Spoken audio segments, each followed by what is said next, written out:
Jangan lupa subscribe YouTube channel Metro TV News dan jangan lupa nyalakan notifikasinya. Pemirsa, kenaikan harga tempe dan tahu yang terjadi hampir di seluruh daerah di tanah air pada awal tahun 2021 ini disebabkan karena adanya peningkatan harga kedelai impor yang menjadi bahan baku produk tersebut. Lantas, seberapa besarkah kenaikan harga kedelai impor dan bagaimana pemerintah mengatasi hal ini? Rekan Soza Hutapaya akan mengulasnya dalam Fact Check. Silakan Soza. Ya, terima kasih Vera. Pemirsa, di awal tahun 2021 ini kita dikejutkan dengan berita bahwa telah terjadi kenaikan harga tempe dan tahu di pasaran. Tempe dan tahu sendiri merupakan bahan pangan yang sangat disukai oleh masyarakat Indonesia. Dan kenaikan harga yang terjadi bahkan sempat diikuti dengan kelangkaan produk, tentu menuai respon yang beragam. Kita langsung saja memulai cek fakta pada siang ini dengan informasi di grafis pertama terkait berita kelangkaan tempe dan tahu di pasaran. Di sini kami melansir berita dari medcom.id yang juga dimuat dalam situs mediaindonesia.com, berita pada tanggal 3 Januari 2021 berjudul "Konsumen keluhkan hilangnya stok tahu dan tempe di pasaran". Di sini ada salah satu orang konsumen yang mengatakan bahwa ia sudah tidak menemukan lagi tempe sejak tahun baru 2021. Bahkan ia juga baru mengetahui bahwa produsen tempe dan tahu ini sempat melakukan mogok kerja pada awal tahun 2021. Lalu pemirsa, sebenarnya bagaimana gambaran kebutuhan dari kedelai di tanah air? Seberapa banyak bahan-bahan yang dibutuhkan rata-rata per tahunnya dan dari mana saja dipenuhi?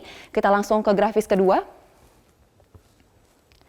Ini merupakan data yang kami himpun oleh tim NRC dan di sini kita bisa lihat ini merupakan grafis garis yang warna hijau menggambarkan bahwa produksi kedelai lokal dan untuk warna merah menggambarkan tentang grafis dari impor kedelai.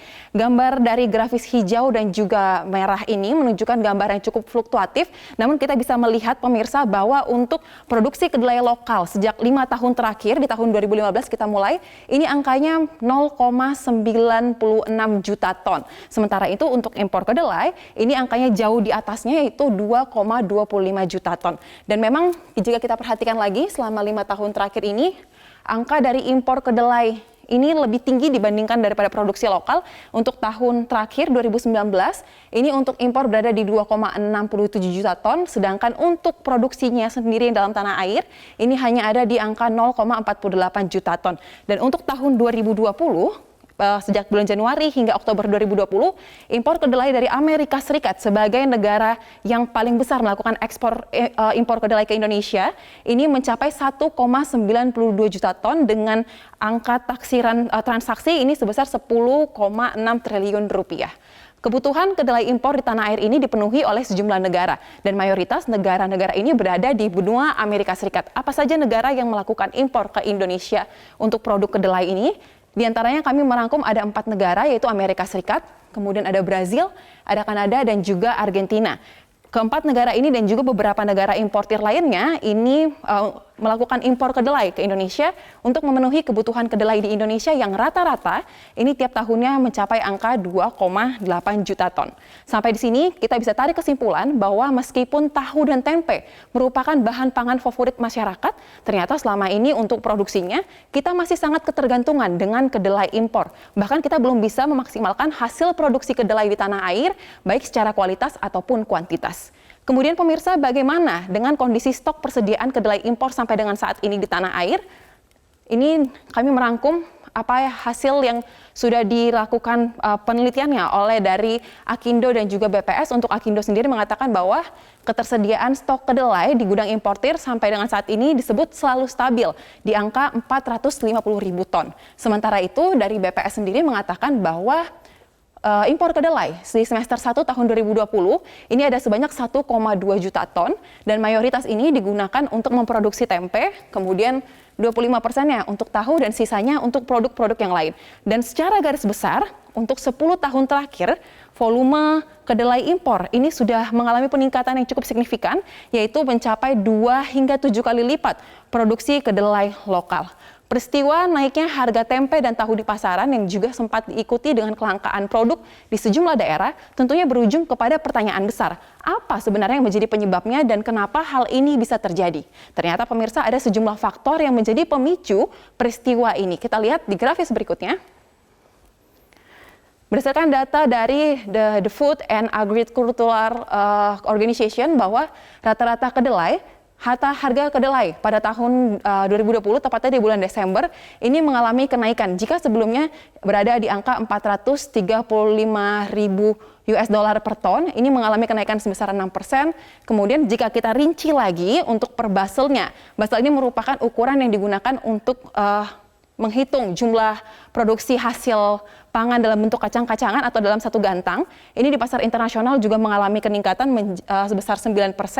Kemudian adanya lonjakan permintaan dari Tiongkok ke Amerika Serikat, di mana Amerika Serikat ini memang terkenal sebagai negara yang melakukan impor kedelai paling besar, yang tadinya biasanya Tiongkok memesan 15 juta ton, namun pada bulan Desember ia memesan 2 kali lipat, yaitu sebesar 30 juta ton. Kemudian untuk ongkos angkut sendiri ini mengalami peningkatan dikarenakan kondisi pandemi COVID-19 dan juga ada waktu yang lebih lama untuk durasi pengiriman dari kedelai impor tersebut. Kemudian kedelai impor yang selama ini digunakan oleh pengrajin tahu dan tempe untuk produksi ternyata harganya sudah tinggi. Jadi mau tidak mau untuk harga jualnya pun akan mengalami kenaikan. Dan untuk harga kedelai dalam negeri sendiri ini juga mengalami lonjakan yang cukup drastis, di mana tadinya untuk bahan baku ini berada di sekitar angka 6.000 sampai 6.500 per kilonya, namun pada awal tahun ini mencapai angka 9.500 per kilonya. Dan pemirsa, akibat faktor-faktor inilah tentunya ada sejumlah dampak yang secara langsung timbul di pasaran. Di antaranya ialah harga tempe dan tahu otomatis sudah melonjak di pasaran. Dan ini kenaikannya disebut bisa mencapai hampir 20%. Kemudian produsen tempe dan tahu ini sempat melakukan aksi mogok, dan juga jika memang masih dijual, ini harga tempe ini tetap sama, namun ada yang berubah, yaitu ukuran ataupun takarannya diperkecil, atau tempe ini menjadi lebih kecil atau lebih tipis. Melihat realita yang terjadi, dan pemerintah pun ini langsung mengambil langkah dan menyampaikan pernyataan terkait hasil ketersediaan kedelai impor di tanah air. Ini seperti yang disampaikan oleh Dirjen Perdagangan Luar Negeri Kementerian Perdagangan, Didi Sumedi, mengatakan bahwa untuk stok pada bulan ini sebenarnya masih cukup, yaitu di angka 220.000 ton. Biasanya para importer ini melakukan stok 3 bulanan sebesar 450.000 ton. Jika 450.000 ton ini kita bagi menjadi 3 bulan, maka per bulannya itu sebenarnya ada 150.000 ton. Namun untuk bulan ini disebutkan 220.000 ton, sehingga diklaim ini merupakan angka yang cukup. Selain itu, pemirsa, dari Satgas Pangan Barreskrim Polri pun mengatakan telah melakukan sidak ke sejumlah gudang importir kedelai pada hari Selasa lalu. Dan hasilnya ialah, di sini yang menyampaikan langsung ialah Irjen Argo Yuwono, yaitu Kadif Humas Polri pada hari Rabu kemarin. Ia mengatakan bahwa sisa stok pertanggal 5 Januari 2021 itu ada sebanyak 858,51 ton, dan ini berasal dari 3 gudang importir yang dilakukan pengecekannya. Dan apabila nanti ditemukan adanya dugaan tindak pidana, maka Satgas Pangan akan langsung melakukan penegakan hukum jika memang terbukti ada yang melakukan penimbunan dari kedelai impor ini. Jadi pemirsa, kesimpulan yang dapat kita tarik dari data-data yang sudah kita ulas bersama tadi ialah kenaikan harga tempe dan tahu di tanah air ini, bahkan kelangkaan produk yang sempat terjadi, memang disebabkan karena kenaikan harga kedelai impor di pasar tradisional, di pasar internasional.